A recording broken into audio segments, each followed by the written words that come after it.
जय श्री राम दोस्तों। आपका दिन शुभ और मंगलमय हो।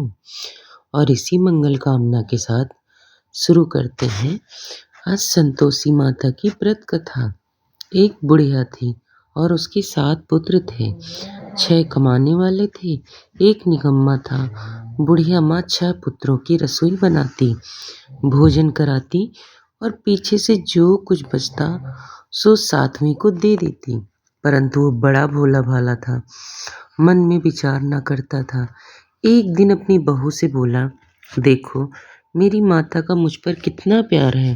वह बोली, क्यों नहीं, सबका जूठा बचा हुआ तुमको जो खिलाती हैं। वह बोला, भला ऐसा भी कहीं हो सकता है, मैं जब तक आंखों से न देखूं मान नहीं सकता। बहू ने हंसकर कहा, तुम देख लोगे तब तो मानोगे। कुछ दिन बाद बड़ा त्योहार आया। घर में 7 प्रकार के भोजन, नार चूरमा के लड्डू बने। वह जांचने को सिर दर्द का बहाना कर पतला कपड़ा सिर पर ओढ़कर रसोई घर में सो गया और कपड़े के अंदर से सब देखता रहा। 6 भाई भोजन करने आए। उसने देखा माँ ने उनके लिए सुंदर सुंदर आसन बिछाए हैं, 7 प्रकार की रसोई परोसी है। वह आग्रह करके जिमाती है। वह देखता रहा। 6 भाई भोजन कर उठे। तब माता ने उनकी जूठन थालियों में से लड्डुओं के टुकड़ों को उठाया और एक लड्डू बनाया। जूठन साफ कर बुढ़िया माँ ने पुकारा, उठो बेटा, 6 भाई भोजन कर गए हैं, अब तू ही बाकी है, उठ ना, कब खाएगा। वह कहने लगा, माँ मुझे भोजन नहीं करना है, मैं परदेश जा रहा हूँ। माता ने कहा कल जाता है तो आज ही चला जा। वह बोला, हाँ माँ आज ही जा रहा हूँ। वह कहकर वह घर से निकल गया। चलते समय बहू की याद आई। वह गौशाला में उपले बना रही थी। वहीं जाकर उससे बोला, हम जावें परदेस को, आवेंगे कुछ काल, तुम रहियो संतोष से, परम धर्म आपनो पाल। तो वह बोली, जाओ पिया आनंद से, डमरू सोच हटाए, राम भरोसे हम रहें, ईश्वर तुम्हें सहाय। देव निशानी अपनी देख धरू मैं धीर, सुधि हमरी मत बीम बिसारियों, रखियो मन गंभीर। वह बोला, मेरे पास तो कुछ नहीं है, यह अंगूठी है, सो ले लो और अपनी कुछ निशानी मुझे दे दो। वह बोली, मेरे पास क्या है, यह गोबर भरा हाथ है। यह कहकर उसकी पीठ में गोबर के हाथ से की थाप मार दी। वह चल दिया। चलते चलते पूरे देश में पहुंचा, दूर देश में पहुंचा। वहां पर एक साहूकार की दुकान थी। वहां जाकर कहने लगा, भाई मुझे नौकरी पर रख लो। साहूकार को जरूरत थी। साहूकार उससे बोला, रह जा। लड़के ने पूछा, तनख्वाह क्या दोगे। साहूकार ने कहा, काम देख कर दाम मिलेंगे। साहूकार की नौकरी मिली। वह सवेरे 7 बजे से रात तक नौकरी बजाने लगा। कुछ दिनों में दुकान का सारा लेन देन, हिसाब किताब, ग्राहकों को माल बेचना, सारा काम करने लगा। साहूकार के 7-8 नौकर थे। वे सब चक्कर खाने लगे कि यह तो बहुत होशियार बन गया है। सेठ ने भी काम देखा और 3 महीने में उसे आधे मुनाफे का साझेदार बना लिया। वह 12 वर्ष में नामी सेठ बन गया और मालिक सारा कारोबार उस पर छोड़कर बाहर चला गया। अब बहू पर क्या बीती सो सुनो। सास ससुर से दुख देने लगे।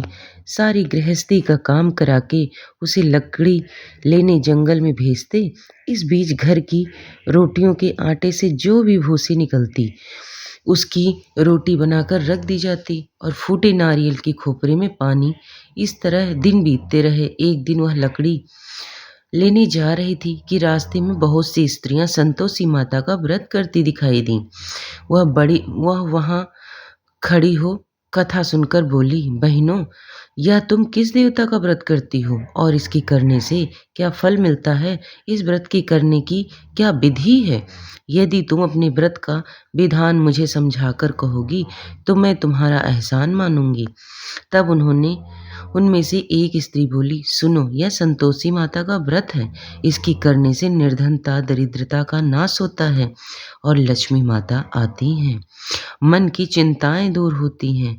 घर में सुख होने से मन को प्रसन्नता और शांति मिलती है। निपुत्रों को पुत्र मिलता है। प्रियतम बाहर गया हो तो जल्दी आ जाता है। कुंवारी कन्याओं का मनपसंद वर मिलता है। राजद्वारी में बहुत दिनों से मुकदमा चलता हो तो खत्म हो जावे। सब तरह सुख शांति हो। घर में धन जमा हो। पैसा जायदाद का लाभ हो। रोग दूर दूर हो जावे और जो कुछ मन में कामना हो वे सब इस संतोषी माता की कृपा से पूरी हो जावे। इसमें संदेह नहीं है। वह पूछने लगी, यह व्रत कैसे किया जाए, यह भी बताओ तो बड़ी कृपा होगी। स्त्री कहने लगी, 1.25 का गुड़ चना लेना। इच्छा हो तो 5.25 का या 11.25 का लेना। सहूलियत अनुसार बिना परेशानी, श्रद्धा और प्रेम से जितना बन सके सवाया लेना। 1.25 से 5.25 तक, इससे भी ज़्यादा शक्ति और भक्ति के अनुसार लें। हर शुक्रवार को निराहार रह कथा कहना सुनना। इसके बीच क्रम टूटे नहीं। लगातार नियम पालन करना। सुनने वाला कोई न मिले। घी का दीपक जला उसके आगे जल के पात्र को रख कथा कहना, परंतु नियम न टूटे। जब तक कार्य सिद्ध न हो नियम पालन करना। कार्य सिद्ध हो जाने पर ही व्रत का उद्यापन करना। 3 मास में माता फल पूरा करती हैं। यदि किसी के खोटे ग्रह हो तो माता 1 वर्ष में अवश्य कार्य को सिद्ध कर देती हैं। कार्य सिद्ध होने पर ही उद्यापन करना चाहिए, बीच में नहीं। उद्यापन में 2.5 सेर आटे का खाजा तथा इसी परिणाम से खीर तथा चने का साग करना। 8 लड़कों को भोजन कराना। जहाँ तक मिले देवर जेठ भाई बंधु कुटुंब के लड़के लेना। ना मिले तो रिश्तेदार और पड़ोसियों के लड़के बुलाना, उन्हें भोजन कराना। यथाशक्ति दक्षिणा दे माता का नियम पूरा करना। उस दिन घर में कोई खटाई न खावे।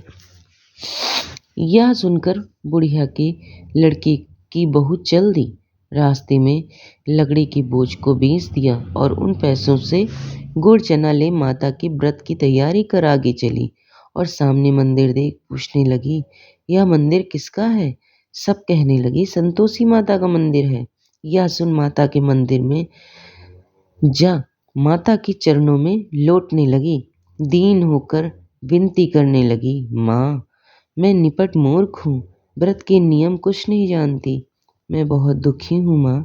हे माता, हे जगजननी, मेरा दुख दूर कर। मैं तेरी शरण में हूँ माता। माता को दया आई। एक शुक्रवार बीता कि दूसरे शुक्रवार को ही उसके पति का पत्र आया और तीसरे पति को उसका भेजा हुआ पैसा भी आ पहुंचा। यह देख जेठानी मुंह सिकोड़ने लगी। इतने दिनों में पैसा आया है, इसमें क्या बड़ाई है? लड़के ताने देने लगे। काकी के पास अब पत्र आने लगे हैं, रुपया आने लगा है। अब तो काकी की खातिर बढ़ेगी। अब तो काकी बुलाने से भी नहीं बोलेगी। बेचारी सरलता से कहती, भैया, पत्र आवे रुपया आवे तो हम सब उसके लिए अच्छा है, हम सबके लिए अच्छा है। ऐसा कहकर आंखों में आंसू भरकर संतोषी माता के मंदिर में आकर मातेश्वरी के चरणों में गिरकर रोने लगी। माँ, मैंने तुमसे पैसा नहीं मांगा है। मुझे पैसे से क्या काम है? मुझे तो अपने सुहाग से काम है।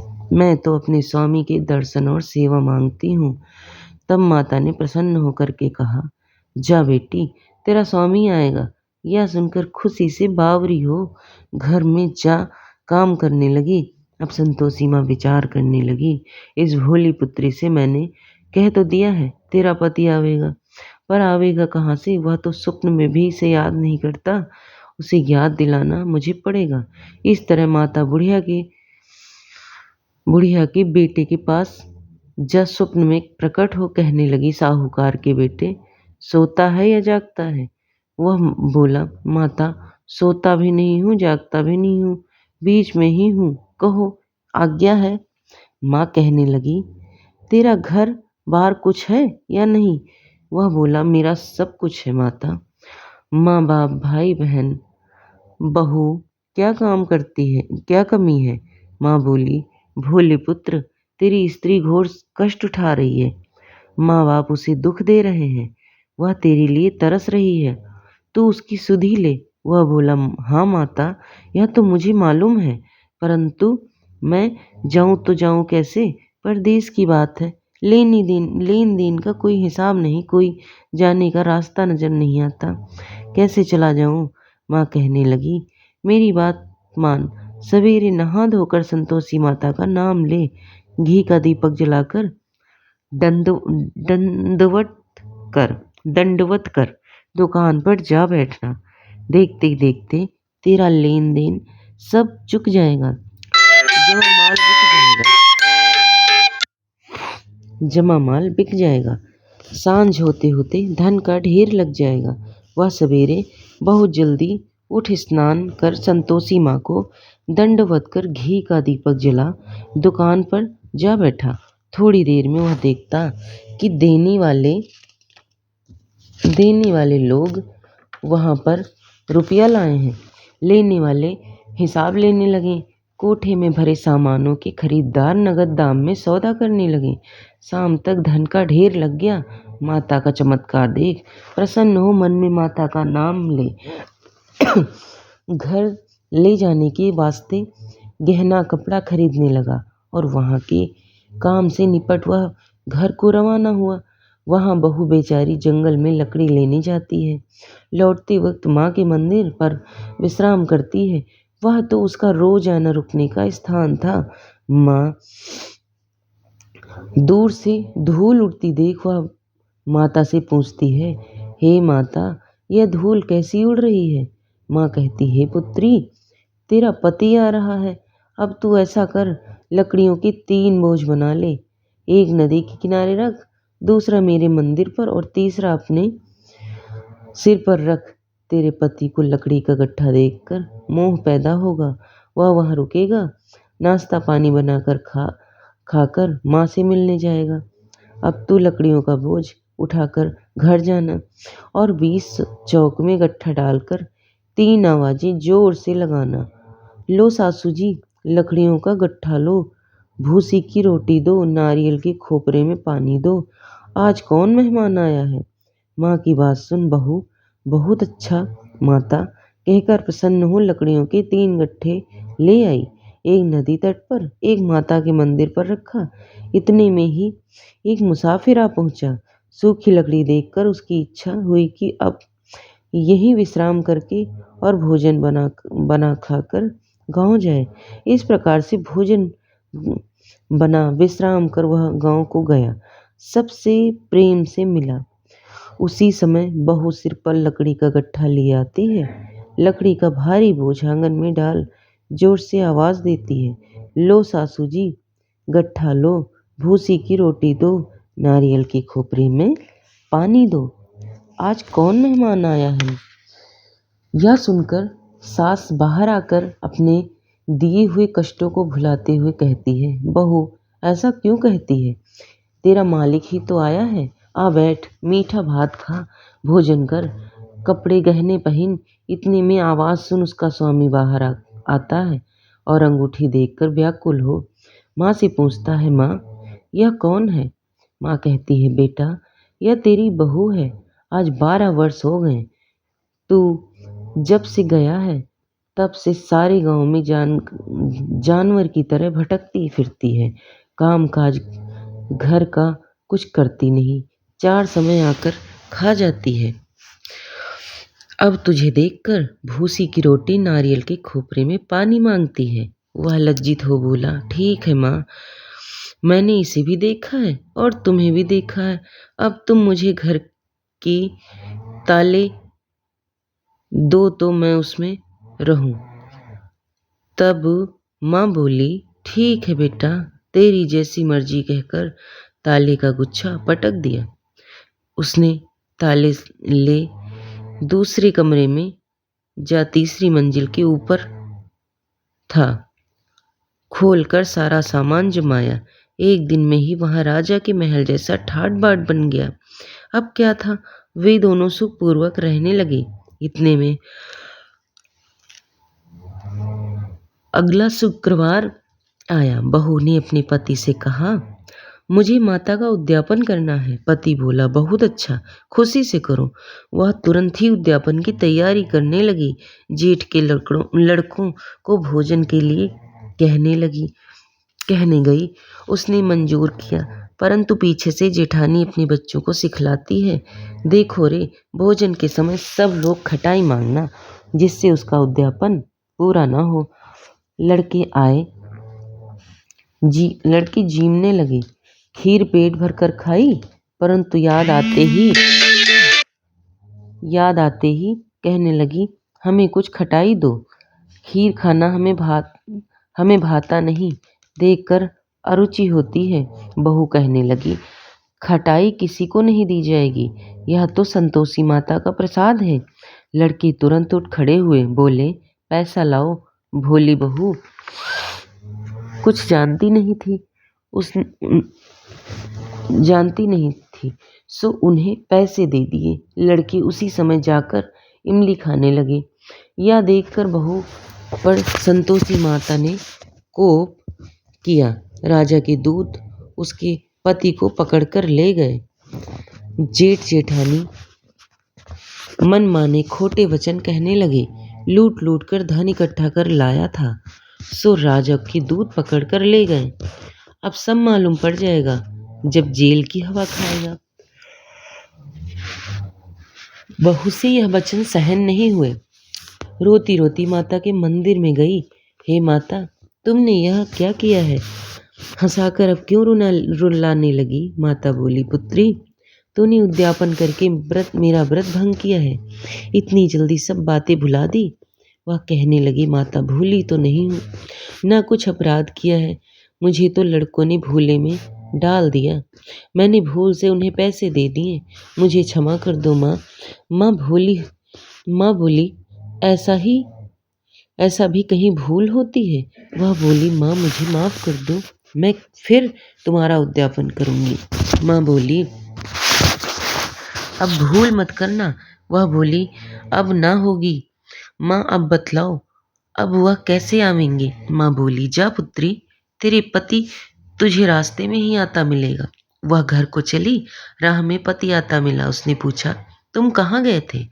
तब वह कहने लगी, इतना धन कमाया है, उसका टैक्स राजा ने मांगा था, अब भरने गया था।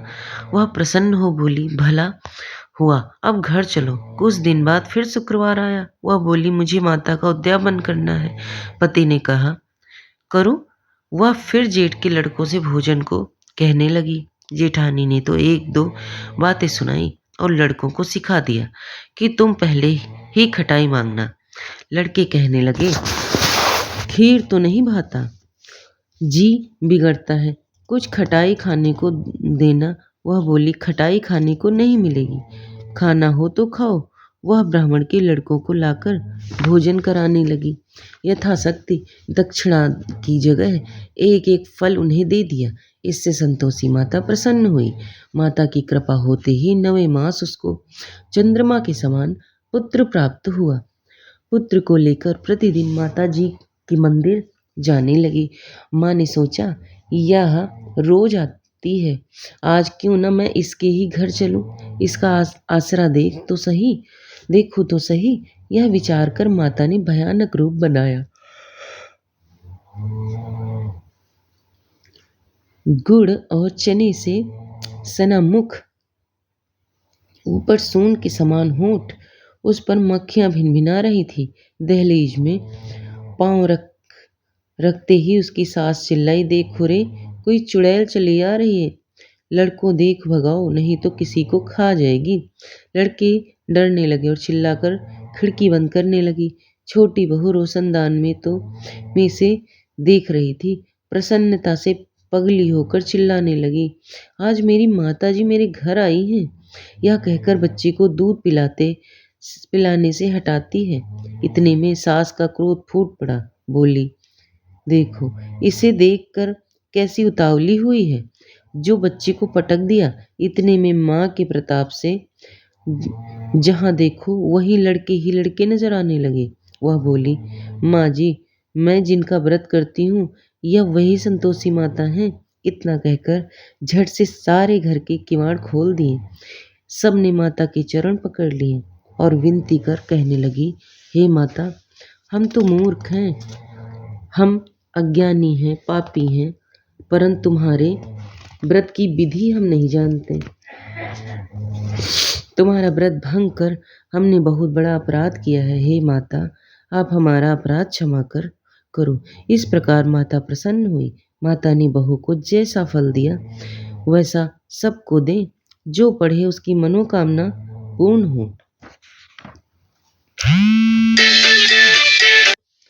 भोग लगाओ मैया योग। जैसे ही सब जो भी पढ़े उसकी सब मनोकामना पूर्ण हो। जय संतोषी माता। हे संतोषी माता, जैसे आपने बहू के सारे कष्ट दूर कर उनकी मनोकामना पूर्ण की, वैसे ही सभी भक्तों की मनोकामना पूर्ण करना। आप सुनते हैं संतोषी माता की आरती। जय संतोषी माता मैया, जय संतोषी माता, अपने सेवक जन की सुख संपत्ति दाता। मैया जय संतोषी माता, सुंदर चीर सुनहरी मैया धारण कीन्हो, हीरा पन्ना दम के धन सिंगार लीन्हो। मैया जय संतोषी माता, केरू लाल छटा छवि बदन कमल सोहे, मंद हसत करुणामयी त्रिभुवन जन मोहे। मैया जय संतोषी माई, स्वर्ण सिंहासन बैठी चंवर ढूंढे प्यारे, धूप दीप नैवेद्य मधुमेवा भोग धरे न्यारे। जय संतोषी मैया, गुड़ अरु चना परम प्रिय ताम संतोष कियो, संतोषी कहलाई भक्तन वैभव दियो। मैया जय संतोषी माई, शुक्रवार विप्र मानत आज दिवस मोसोही, भक्त मंडली आई कथा सुनत मोही। मैया जय संतोषी माई, मंदिर जगमग ज्योति मंगल ध्वनि छाई, विनय करें हम बालक चरणन सिर नाई। मैया जय संतोषी माई, भक्ति भाव पूजा अंगीकृत कीजो, जो मन बसे हमारे इच्छा फल दीजे। मैया जय संतोषी माई, दुखी दरिद्री रोगी संकट मुक्त किए, बहुधन धान्य भरे घर सुख सौभाग्य दिए। मैया जय संतोषी माई, ध्यान धरो जिस जन्म ने मनवांक्षित फल पायूं। पूजा कथा श्रवण करे, घर आनंद आयो। मैया जय संतोषी माई, शरण गहे की लंजा। रखियो जगदम्बे, संकट तो ही निवारो। दयामयी माँ अम्बे, माँ जय संतोषी माई। संतोषी माँ की आरती जो कोई नर गावे, मैया प्रेम सहित गावे। रिद्धि सिद्धि सुख संपत्ति माँ, जी भर के पावे। ओम जय संतोषी माई, मैया जय संतोषी माता। अपने सेवक जन की सुख संपत्ति दाता, मैया जय संतोषी माता। जय संतोषी माता। तो श्रोताओं, अगर यह माँ संतोषी माता की कथा आपको पसंद आई है तो प्लीज़ चैनल को सब्सक्राइब कर लो, और अगर अच्छी लगी है तो चैनल को लाइक शेयर भी कर लो, ऐसी ही कथा जल्द ही पाने के लिए। तो धन्यवाद दोस्तों।